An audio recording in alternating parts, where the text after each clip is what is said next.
सत्संगत जी, प्यार से कहना राम नटराज जी।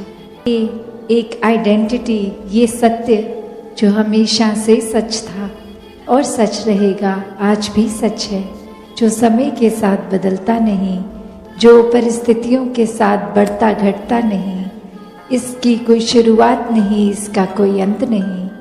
तो ये सच, इसको देखा जा सकता है, इस परमात्मा को अपने जीवन में लाया जा सकता है और फिर इस परमात्मा के साथ हर पल जीवन का इसके एहसास में रहकर भक्ति की जा सकती है। तो ये एक भाव मन के भक्तों के हमेशा से जो रहे कि कोई भी इस संसार में इंसान है तो ये आत्मा उस इंसान की पीड़ित है और इस आत्मा को एक आनंद सुकून मिलना है तो परमात्मा के साथ मिलकर ही ये आत्मा निराकार की अंश जब अपने परम स्रोत में जाएगी तो ही एक तत्व एक इस्टेब्लिश होगा और ये एक मिक वाली अवस्था, ये एक हो जाने वाली अवस्था। और कैसे फिर हर समय भक्तों ने यही अपने आप को महसूस किया कि परमात्मा और उनकी रूह एक हो गई है और वो ही आनंदमय भक्ति भरा जीवन जीते हैं। फिर ये शारीरिक रूप तक ही या फिर कोई शरीर की पीड़ा, कोई धन दौलत, इससे भक्तों ने कभी भी अपने आप को एक जोड़ा नहीं। महलों में रहने वाले भी भक्त भक्त हैं, झोपड़ी में रहने वाले भी भक्त भक्त हैं। कभी भी एक अवस्था सिर्फ भक्ति की धन दौलत से तुलना नहीं की जा सकती उसकी, क्योंकि एक मन की अवस्था है, ये तो परमात्मा पे विश्वास, परमात्मा के एहसास से जुड़ी हुई अवस्था है। इसकी आर्थिक स्थिति से कोई इसका लेना देना नहीं है। तो ये धन दौलत, ये घर परिवार, ये रिश्तेदार, ये तो जीवन में जो जुड़े हैं हमारे साथ, तो इस शरीर की जब तक ये सांसों की यात्रा है तब तक ही ये सब है। और ये जो असली नाता जिससे जुड़ा है इस आत्मा का, ये परमात्मा के साथ, ये एक इटर्नल रिश्ता है, ये हमेशा के लिए रहने वाला रिश्ता है। ऐसे ही अगर हम एक कोई धर्म ग्रंथ खोल के देखें तो बात यही समझाई जाती है कि 84 लाख योनियों के बाद मनुष्य जन्म मिला है और ये आत्मा हर बार शरीर बदल बदल के अपने ही शरीर में इतनी कंफ्यूज होकर उसी को सच मान लेती है और इंसानी जन्म में भी फिर ये मायावी रूप जो भी आंख देखती है उसको सच मानकर एक अपने जीवन को फिर इन कार्यों की ओर ही इतना ज़्यादा व्यस्त कर लेते हैं कि परमात्मा के लिए फिर मन को समय नहीं मिलता। और अगर हम वाकई ही हर दुनियावी चीज़ से जुड़ते जाएंगे तो फिर ये उतार चढ़ाव बना रहेगा, ये मन में सुकूनदायक नहीं होगी, क्योंकि कोई चीज़ किसी समय के लिए तो सुख देती है, फिर वही चीज़ एक दुख का कारण बन जाती है। तो कैसे हर समय का अगर सुख चाहिए तो फिर ये परिस्थिति से जुड़े ना जुड़े, पर ये परमात्मा की ओर जिन्होंने अपना मुख रखा, विश्वास रखा, वो हर परिस्थिति से बहुत ही सहजता से सुकून में निकल जाते हैं। जैसे ये जगह का नाम भी शांतिपुर है, तो शांति कैसी शांति? ऐसी शांति जो पल भर में है, पल में नहीं है, या हमेशा के लिए चैन सुकून वाली शांति। तो संतों ने एक बहुत ही सरल रास्ता बताया है हमेशा के लिए शांति प्राप्त करने का, और वो यही है कि परमात्मा से जुड़ो, परमात्मा के एहसास में अपनी सोच को रखो, ये दिल में परमात्मा को इस तरह बसा लो कि हर समय ही कोई काम करते हुए ये परमात्मा की याद मन में बसी रहे, इसी के एहसास में हर काम करते रहे। तो कैसे फिर हमेशा रहने वाली शांति से जब जुड़ेंगे, स्थिर के साथ जुड़ेंगे, तो मन भी स्थिर हो जाएगा, मन भी विशाल हो जाएगा। और ये शांति फिर वही अवस्था, जैसे अक्सर आप सभी ने गौतम बुद्ध जी की वो कहानी बहुत बार सुनी कि कोई व्यक्ति आता था और उनके ऊपर थूक के चले जाता था, और उनके मन की शांति, ये उनके मन में टॉलरेंस इतनी कि वो अपनी अंदर से अवस्था को बिगड़ने नहीं देते थे। वो चाहे कितनी बार आके ऐसा कर जाता और उसी तरह इस परमात्मा के एहसास में मगन रहते थे। फिर वो एक शरीर का भी कोई कष्ट नहीं थी, उनके एक परेशानी भी उसमें नहीं झलकती थी, ना वो कोई कठोर वचन उस व्यक्ति को बोलते थे। और कैसे फिर एक दिन अपनी गलती का एहसास करके वो व्यक्ति जब उनसे माफ़ी मांगने आता है तो भी उनके स्वभाव में कोई फर्क नहीं, जैसे जब वो थूकता था उन पे तो उसके साथ पेश आते थे, माफ़ी मांगने पर भी उसी तरह आए। तो संत तो ऐसे एक किसी भी अवस्था से जुड़ते नहीं हैं, एक दुख सुख से ऊपर आनंद की अवस्था में रहते हैं। फिर कोई अच्छी बात बोल रहा है, उन्हें बुरा बोल रहा है, कोई अच्छा एक व्यवहार रख रहा है उनके प्रति या नहीं रख रहा, वो उन चीज़ों से नहीं जुड़ते। ये एक आनंद की शांति की अवस्था ये अचीव कर लेते हैं संत। और यही अवस्था हम सबके भी हिस्से आई है, क्योंकि ये जन्म इंसानी रूप में हम सभी को मिला है। और ऐसा करने के लिए ये अपॉर्चुनिटी है, ये हमें समय इस परमात्मा ने दिया है कि इंसान के शरीर में आए हैं तो वाकई ही इंसान बने। और जब पूरी तरह से इंसान बनने का मतलब यही कि परमात्मा की अंश हैं हम, परमात्मा का ही रूप है, तो पूरी तरह एक परमात्मा बन के जिए। तो कैसे हर किसी में वो पोटेंशियल है, every soul is potentially divine, कि वो एक अपना दैवीय रूप हर किसी का जो है उसको इंसानी जन्म में जिया जा सकता है और पूर्णता से खुद को इस परमात्मा के साथ जोड़ा जा सकता है। तो अगर ये इंसानी जन्म हम व्यर्थ कर देंगे, हर समय यही सोचेंगे कि अभी बाल अवस्था है, पढ़ने लिखने खेलने की उम्र है, या फिर नौजवानी में कोई और जिम्मेवारी काम है, या फिर बुढ़ापे में करेंगे भक्ति, तो बात वही कि किसी को नहीं पता कि हमने कब इस संसार से रुखसत हो जाना है। तो बात वही कि एक समय की इंतज़ार ना करें, भक्ति अभी से आज से शुरू करी जा सकती है। इस परमात्मा से जितना गहरा नाता बनाएंगे, हमारे सारे सांसारिक कार्य, सब जिम्मेवारियाँ वो भी बहुत ही सहजता से स्वाभाविक रूप से निभ जाएंगी, एक उसको अच्छे से निभा लेंगे। और प्राथमिकता फिर भी परमात्मा अगर है तो, वरना तो ये जिम्मेवारियाँ निभाते निभाते वो जिम्मेवारियों को हम बोझ भी समझ लेते हैं। ये भूल जाते हैं कि ये जिम्मेवारियाँ, ये परिवार, ये भी तो परमात्मा का ही आशीर्वाद है। जब हम उस इक्वेशन से परमात्मा को निकाल लेंगे तो सब बोझ लगता है। कभी कभी तो मानसिक तनाव भी ऐसा आ जाता है कि हम खुद को ही बोझ अपने ऊपर समझ लेते हैं। तो वही बात संतों ने हमेशा समझाई, आज भी समझाते हैं कि जितना इस निराकार से, इस परमात्मा से जुड़ेंगे, इसको हर समय पहले ब्रह्म ज्ञान द्वारा इसको देखकर फिर इसमें विश्वास होगा और फिर इस परमात्मा से प्यार होगा और फिर ये प्रेमा भक्ति का जीवन, इस तरह एकत्व का जीवन बन जाएगा आत्मा परमात्मा का, कि सिर्फ फिर ये रूह और निराकार का रिश्ता नहीं, ये तो निराकार हर किसी में है, कण कण में है पूरे ब्रह्मांड के।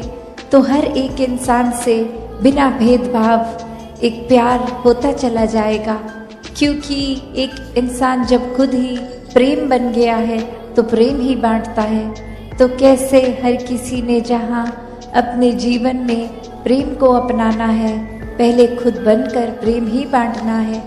फिर ये किसी के प्रति इंसान नफरत कर ही नहीं सकता, क्योंकि सभी में परमात्मा है और ये नज़र आएगा। तो कैसे ये परमात्मा को हर समय देखते हुए इंसानी जन्म में ही ये भक्ति की जाए।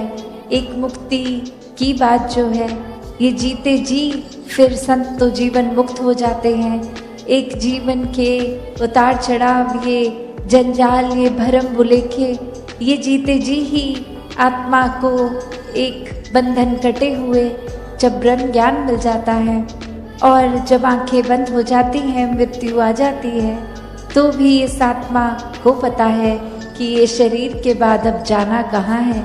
इस परमात्मा में जो जीते जी एकमिक है, वही मृत्यु के बाद भी अपना असली घर ये परमात्मा को पहचानता है, इस परमात्मा में एक हो जाता है। और इसी तरह हर किसी के हिस्से ये मुक्ति का हकदार हर कोई बन सकता है इस इंसानी जन्म में। तो संतों ने हमेशा जगाया है कि सो रहे हैं, दुनिया में कहीं खो गए हैं, तो अब जाग जाएं, इस परमात्मा से रूबरू हो जाएं, इस निराकार को जान लें, इसमें एक तरह से घुल जाएं, तो ही जीवन में फिर जहाँ वास्तविकता में परम इंसान भी बनेंगे, पूर्णता से मानवीय गुणों को अपनाएंगे, वहीं एक मुक्ति के हकदार भी होंगे।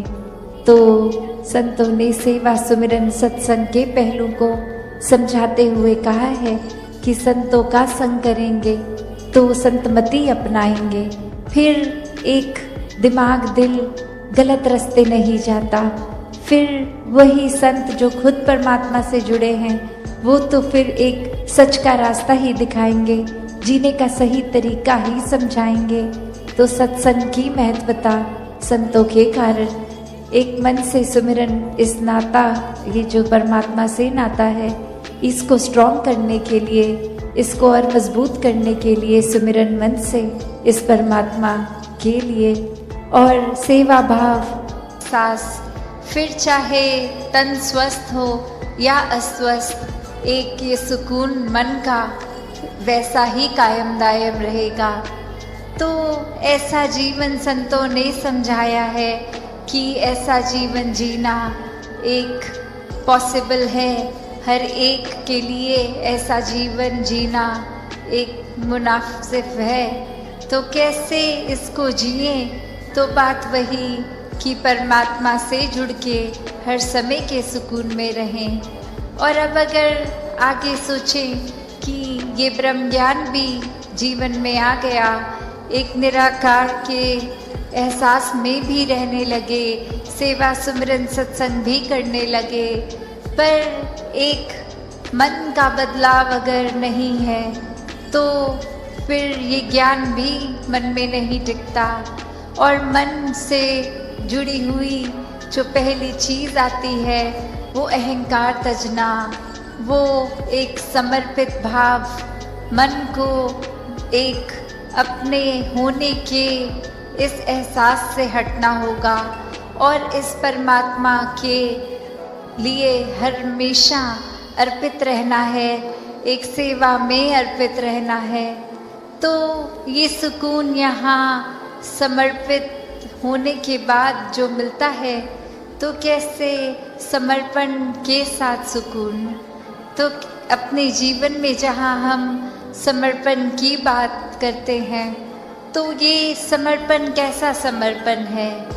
एक समर्पण सिर्फ ये तो नहीं कि कभी अक्सर जीवन में हम देख लेते हैं, हम कह देते हैं कि हमसे कोई सीनियर है, वो कुछ ऑर्डर्स दे रहे हैं और हम करते चले जा रहे हैं। अक्सर किसी ना किसी प्रोफेशन में देखा है, ऑफिसेज में या किसी भी सर्विस में, तो एक सीनियर का ऑर्डर मान लेना या फिर कोई अथॉरिटेटिव पर्सन, कोई टीचर, कोई और इस तरह से जो हम पे कोई बात करते हैं और वो मान लेना, वो अक्सर ये रूप उसका समर्पण का नहीं बन पाता, क्योंकि ये रूप तो वो डर से है कि वो जो कह रहे हैं वो करना ही होगा, वरना नौकरी से निकाल दिए जाएंगे, वरना फिर कोई और इस बात की रेपकशन हो सकती है।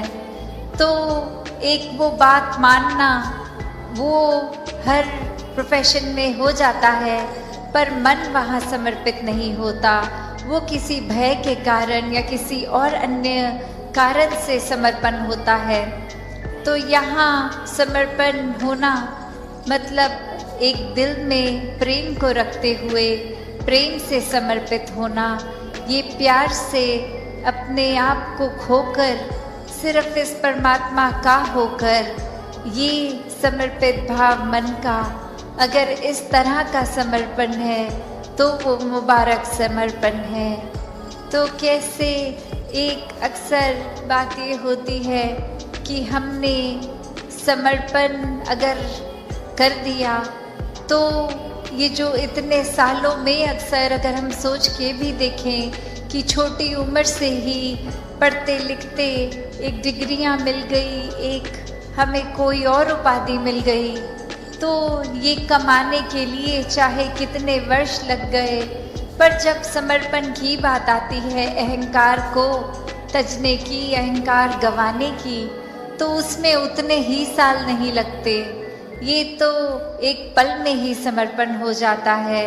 जैसे ही ये मन समझ लेता है कि ये शरीर मैं नहीं हूँ, ये आत्मा का असली रूप परमात्मा है, और शरीर ने तो अपनी यात्रा कुछ सालों में करके इसका एक विनाश हो जाना है, तो कैसे ये समर्पित जीवन जिया जाए जब तक जीवन है।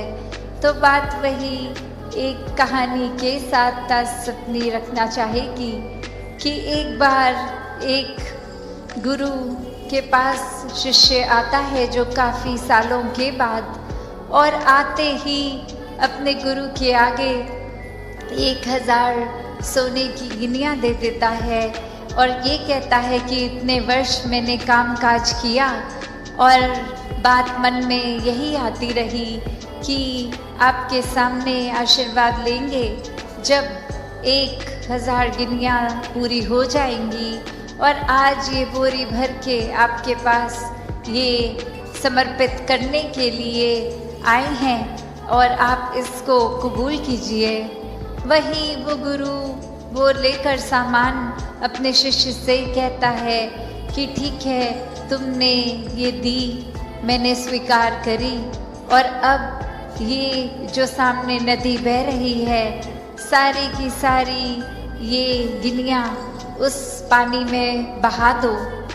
और अब वो शिष्य के मन में सवाल कि क्या ये एक क्या ही बात हुई, इतनी मेहनत जो करी कि गुरु को देंगे, और अब वो दे भी दिया, तो उसके बाद वो इसको अपने पास नहीं रख रहे हैं, वो इसको नदी में बहाने को कह रहे हैं। तो वही वो सवाल कि क्या फिर वो समर्पण था कि अगर एक क्या होगा अब उस वस्तु का, जिस तरह हम देना चाह रहे थे वो उस तरह अपनाई नहीं गई, उसको साथ तो कुछ और ही करने को कह दिया। तो वही ये ख्याल जहाँ उस शिष्य को आया, और फिर वो अपने मन पे किसी तरह काबू करके, क्योंकि अब गुरु ने कहा था तो वो फॉलो करने के लिए किसी भी सोच विचार के साथ चला तो गया नदी किनारे कि ठीक है, अब कहा है तो ऐसा ही करना होगा। और वहीं काफ़ी देर हो गई और अब गुरु भी इंतज़ार कर रहा है कि ये इतनी देर से लौट के नहीं आया, इतनी देर क्यों लग रही है वो उसको वो सिक्के नदी में बहाने के लिए। तो फिर वो गुरु ही खुद उस नदी किनारे जाते हैं और क्या देखते हैं कि वो शिष्य एक एक करके सिक्के को फेंक रहा है, जिसकी वजह से वो बहुत ही देर लग रही है। वो एक बात फिर गुरु समझाते हैं कि ये समर्पण करना है तो इतनी देर क्यों लग रही है? समर्पण तो एक साथ ही किया जा सकता है। पूरी की बोरी को एक साथ ही नदी में बहाया जा सकता था, तो एक एक करके क्यों, इतनी देर लगा के क्यों? तो ये कहानी में तो ये मन की अवस्था ही है कि हम किस तरह एक अपने मन को इस तरह मान लेते हैं कि कोई अटैचमेंट हो गई, कोई और कारण से अगर ये लगा कि कुछ वस्तुएं इकट्ठी हो गई हैं, कोई उपाधियां मिल गई हैं, या कहीं अपने मोहल्ले में, अपने दायरे में बहुत नाम कमा लिया है, एक हमारा कुछ औहदा, कुछ रिस्पेक्ट बन गई है, एक तरह के हम सेलिब्रिटी बन गए हैं, कुछ 2-4 लोग हमें जान गए हैं, तो ये एक इम्पॉर्टेंट होने का अहंकार या कोई और तरह का अहंकार ये मन में घर कर लेता है। तो ये सारी चीज़ें सिर्फ इस्तेमाल के लिए। साथ संगत जी, प्यार से कहना धन निरंकार जी। साथ संगत जी, आशा करता हूँ निरंकार प्रभु कृपा से आप सभी अच्छे होगे, स्वस्थ होगे, जहाँ भी होगे। साथ संगत जी, अपना जीवन सेवा सत्संग सुमरन करते हुए व्यतीत कर रहे होगे। साथ संगत जी, आप जी के चरणों में बहुत ही सुंदर विचार आशा है प्रवान करें साथ संगत जी, और ध्यान से सुने। साथ संगत जी, रोहन की एक युवा गुरसिक जिसकी आंखों में सतगुरु के लिए असीम श्रद्धा थी और दिल में संगत के लिए अटूट प्रेम। रोहन के लिए निरंकारी भवन उसका दूसरा घर था और वहाँ के गुरसिक उसका परिवार। साथ संगत जी, इस परिवार में एक व्यक्ति थे जिनका नाम सोहन लाल जी था, जो रोहन के आदर्श थे। सोहन लाल जी की उम्र 50 वर्ष के पार थी। उनका जीवन सेवा सुमरन और सत्संग की मिसाल था। साथ संगत जी, जब वह सेवा करते तो लगता मानो उनके हाथ नहीं बल्कि स्वयं सद्गुरु की रहमत काम कर रही हो। जब वह मीठे वचन बोलते तो लगता जैसे कानों में शहद घुल रहा हो। उनका चेहरा हमेशा एक नूर से चमकता था। साथ संगत जी, एक ऐसी शांति जो हर किसी को अपनी ओर खींच लेती थी। रोहन हमेशा सोचता कि बड़ा होकर मुझे सोहन लाल जैसा ही बनना है। सब कुछ ठीक चल रहा था, संगत में प्रेम और आनंद की धारा बह रही थी, लेकिन फिर धीरे धीरे कुछ बदलने लगा। इतना धीरे कि किसी ने ध्यान ही नहीं दिया साथ संगत जी, सिवाय रोहन के। कहानी में रहस्य का पहला धागा तब बुना गया साथ संगत जी, जब एक बड़े समागम की तैयारियां चल रही थी। सोहन लाल को लंगर की व्यवस्था का प्रमुख बनाया गया था। उन्होंने हमेशा की तरह बेहतरीन काम किया। समागम के बाद जब सब उसकी तारीफ कर रहे थे तो रोहन ने उन्हें कुछ गुरसिखों के बीच यह कहते सुना कि अगर मैं यह जिम्मेदारी ना संभालता तो सब गड़बड़ हो जाता। आजकल के नौजवानों को तो कुछ आता ही नहीं। साथ संगत जी, रोहन को सुनकर झटका लगा। यह वह सोहन लाल जी नहीं थे जिन्हें वह जानता था। उनके आदर्श तो हमेशा कहते थे कि करने वाला तो सद्गुरु है, हम तो बस निमित्त मात्र है। यह पहली बार था साथ संगत जी जब रोहन ने उनके मुंह से मैं शब्द इतने जोर से सुना था। उसके दिल में एक अजीब सी बेचैनी घर कर गई। कुछ हफ्तों बाद एक और घटना हुई साथ संगत जी। भवन में सफाई सेवा चल रही थी। एक नए संत रमेश भाई जी, जो अभी अभी मिशन से जुड़े थे, उत्साह में झाड़ू लगा रहे थे। गलती से थोड़ी धूल सोहन लाल जी के पैरों पर आ गई। रमेश भाई ने तुरंत हाथ जोड़कर माफ़ी मांगी, लेकिन साथ संगत जी, सोहन लाल जी का चेहरा तमतमा गया। उन्होंने ऊंची आवाज़ में कहा कि अकल नहीं है, सेवा कर रहे हो या दिखावा? अभी 2 दिन नहीं हुए, संगत में आए हो और सर पर चढ़ने लगे हो। पूरा हॉल सन्न रह गया। साथ संगत जी, सोहन लाल जी जो हमेशा सहनशीलता की मूरत थे, आज इतना क्रोधित। रमेश भाई की आंखों में आंसू आ गए और वह चुपचाप एक कोने में चले गए। साथ संगत जी, रोहन ने देखा कि सोहन लाल जी के चेहरे का वो नूर, वो शांति कहाँ गायब हो गई थी। उनकी जगह एक अजीब सी कठोरता ने ले ली थी। अब रोहन का शक गहराने लगा। उसे लगने लगा कहीं सोहन लाल जी पर किसी बुरी नज़र का साया तो नहीं पड़ गया। साथ संगत जी, अब कोई उन्हें हमारे खिलाफ भड़का रहा है। रहस्य और भी गहरा हो गया जब भवन के संचालक ने अगली बार एक महत्वपूर्ण सेवा की जिम्मेदारी एक युवा गुरसिक अमन को दे दी। यह फैसला सबको ठीक लगा, लेकिन सोहनलाल जी इससे खुश नहीं थे। रोहन ने उन्हें कोने में कुछ पुराने संतों से फुसफुसाते हुए सुना। देखा कि अब हमारी तो कोई कदर ही नहीं रही। सद्गुरु की कृपा भी आजकल चेहरा देखकर होती है। साध संगत जी, पता नहीं इस लड़के ने ऐसा क्या देख लिया। यह सुनकर रोहन के पैरों तले जमीन खिसक गई। सतगुरु के फैसले पर शक तो एक गुरसिक सोच भी नहीं सकता। सोहनलाल जी के अंदर ऐसा जहर कहाँ से आ गया? वह रात भर सो नहीं पाया। उसके आदर्श की मूरत टूट कर बिखर रही थी। साध संगत जी, इसके बाद तो जैसे घटनाओं की झड़ी लग गई हो। सोहनलाल जी ने संगत में आना कम कर दिया। आते भी तो सबसे अलग थलग बैठते। उन्होंने अपने को चुनिंदा लोगों का एक गुट बना लिया था। साध संगत जी, जिनके साथ बैठकर वह भवन की व्यवस्था और दूसरे गुरसिकों की कमियां निकालते।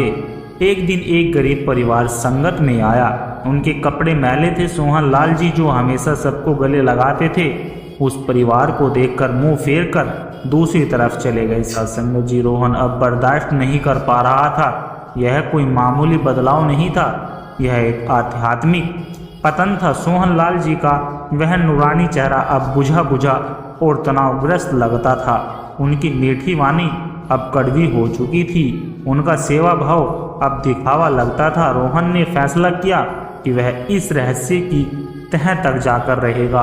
वह मदद के लिए संगत के सबसे बुजुर्ग और ज्ञानी संत गुरुचरण काका जी के पास पहुंच गया। गुरुचरण काका जी ने दशकों से मिशन की सेवा की थी। सत्संग जो सदगुरु के हर वचन को अपने जीवन में उतारा था। रोहन ने काका जी को अपनी सारी चिंता बताई। उसने रोते हुए पूछा कि काका जी, सोहनलाल जी को क्या हो गया है? वो ऐसे तो नहीं थे, क्या उन पर किसी ने कुछ कर दिया है? वह इतने अच्छे इंसान थे, उनका वह नूर कहाँ चला गया है? सत्संग जी, गुरुचरण काका जी ने शांति से पूरी बात सुनी। उनकी आंखों में गुस्सा नहीं बल्कि गहरी करुणा थी। उन्होंने रोहन के सर पर हाथ फेरा और कहा कि बेटा शांत हो जाओ। उन पर किसी बाहरी व्यक्ति ने कुछ नहीं किया। उन्हें एक ऐसे अदृश्य दुश्मन ने पकड़ लिया है जो हर गुरसिक के अंदर छिपा बैठा होता है और मौके का इंतजार करता है। रोहन ने हैरानी से पूछा, अदृश्य दुश्मन? कैसा दुश्मन? काका जी ने समझाना शुरू किया कि बेटा, जब एक गुरसिक सतगुरु के चरणों से जुड़ता है तो उसे ब्रह्म ज्ञान की दौलत मिलती है, लेकिन इस दौलत को संभाल कर रखना पड़ता है। इसे लूटने के लिए 7 चोर हमेशा घात लगाए बैठे रहते हैं। यह चोर कोई बाहरी नहीं, हमारे अपने मन के विकार है। एक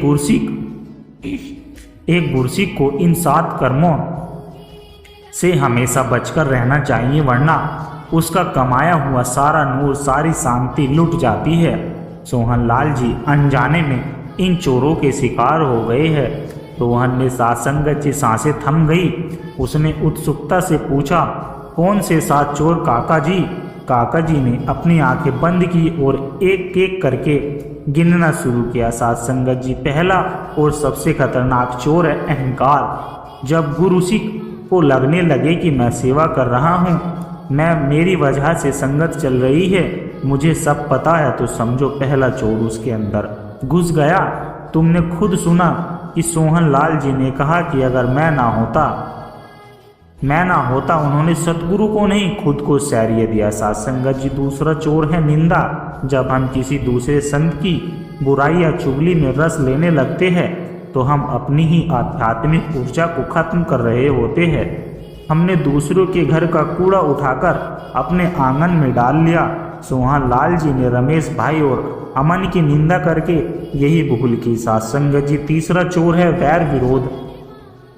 मन में किसी के लिए गांठ बांध लेना, किसी से ईर्ष्या करना। जब सेवा की जिम्मेदारी अमन को मिली तो सत्संग जी, सोहनलाल जी के मन में उनके लिए वैर भाव आ गया। यह वैर का भाव प्रेम को जलाकर राख कर देता है। चौथा है साथ संगत जी संशय। सतगुरु के वचनों पर, उनके फैसलों पर शक करना, यह भक्ति की नींव को हिला देता है। साथ संगत जी जब सोहनलाल जी ने कहा कि सतगुरु भी चेहरा देखकर कृपा करते हैं, तो उन्होंने अपनी भक्ति की जड़ पर खुद कुल्हाड़ी मार दी। साथ संगत जी पांचवा चोर है मनमर्जी। संगत और सतगुरु के हुक्म को छोड़कर अपनी मनमर्जी से चलना, यह समझना कि मैं जो सोच रहा हूँ वही सही है, यह गुरमत के रास्ते से भटका देता है। छठा चोर है साथ संगत जी दिखावा। सेवा, सुमरन या सत्संग लोगों को दिखाने के लिए करना ताकि वाहवाही मिले, जब भक्ति का उद्देश्य परमात्मा को रिझाना नहीं बल्कि इंसानों को रिझाना बन जाए तो साथ संगत जी वह खोखली हो जाती है। सोहनलाल जी की सेवा में धीरे धीरे यही भाव आ गया था। और सातवां चोर है साथ संगत जी नफरत और भेदभाव। निरंकार को कण कण में देखने वाला कभी किसी से नफरत नहीं कर सकता। वह अमीर गरीब ऊंच नीच का भेद नहीं करता। जब सोहनलाल जी ने उस गरीब परिवार से मुंह फेरा तो उन्होंने अपने ही सतगुरु के वचन को जुटला दिया। साथ संगत जी की हर इंसान में उसी का नूर है। गुरुचरण काका जी ने अपनी बात पूरी की।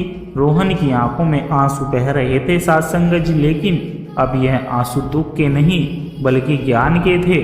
उसे सारा रहस्य समझ में आ गया था कि कोई जादू टोना नहीं था।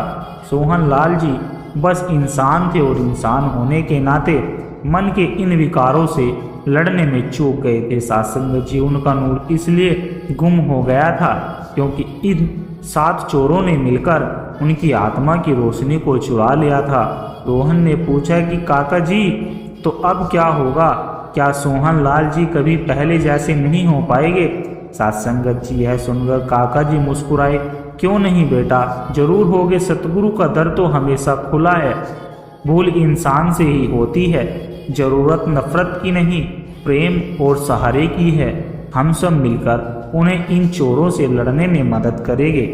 हम उनसे बात करेंगे, उन्हें फिर से संगत के प्रेम का एहसास दिलाएंगे। साथ संगत जी उन्हें याद दिलाएगी कि वह कौन है और उनका असली मकसद क्या है।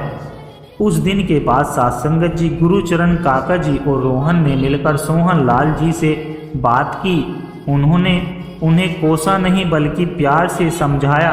उन्होंने बताया कि संगत उन्हें कितना याद करती है। धीरे धीरे संगत ने निस्वार्थ प्रेम और सद्गुरु की कृपा ने अपना असर दिखाया। साथ संगत जी सोहनलाल जी को अपनी भूल का एहसास हुआ। वह फूट फूट कर रोए। उन्होंने सतगुरु के आगे अरदास की, अपनी गलतियों की माफ़ी मांगी। अगले संगत में साथ संगत जी जब सोहनलाल जी आए तो उनके चेहरे पर वही पुराना नूर, वही मासूमियत लौट आई थी। उन्होंने सबसे पहले रमेश भाई को गले लगाया और उनसे माफ़ी मांगी। फिर वह उस गरीब परिवार के पास गए और उनके बच्चों के सर पर हाथ फेर कर उन्हें प्यार दिया। साथ संगत जी उस दिन उन्होंने कोई बड़ी सेवा नहीं की, बस पूरी संगत में पानी पिलाने की सेवा की, लेकिन उनके चेहरे की शांति बता रही थी साथ संगत जी कि उन्होंने अपनी सबसे बड़ी दौलत वापस पा ली है। रोहन दूर खड़ा यह सब देख रहा था। आज उसे अपने प्रश्न का उत्तर मिल गया था। साथ संगत जी कहानी रहस्यमय थी, लेकिन उसका समाधान ज्ञान से भरा हुआ था। उसने सीखा कि गुरसिक का जीवन कोई फूलों की सेज नहीं बल्कि एक साधना है, जहाँ हर कदम पर इन 7 चोरों से सावधान रहना पड़ता है। और इस लड़ाई में सबसे बड़ा हथियार है साथ संगत जी नर्मता, प्रेम और सतगुरु पर अटूट विश्वास। साथ संगत जी प्यार से कहना धन निरंकार जी। साथ संगत जी आशा करता हूँ दास के द्वारा कहे विचार आप सभी संतों को अच्छे जरूर लगे होंगे। अगर अच्छे लगे हो तो वीडियो को लाइक करें, शेयर करें, कमेंट बॉक्स में धन निरंकार जी जरूर लिखें साथ संगत जी। और आपको यह विचार कैसे लगे यह कमेंट बॉक्स में लिखकर जरूर बताएं साथ संगत जी। और दास के चैनल को भी सब्सक्राइब जरूर कर ले और दास को आशीर्वाद दे कि हर रोज आप जी के चरणों में ऐसे ही सुंदर सुंदर विचार लेकर आता रहूं। साथ संगत जी बड़े प्यार के साथ कहना जी धन निरंकार जी।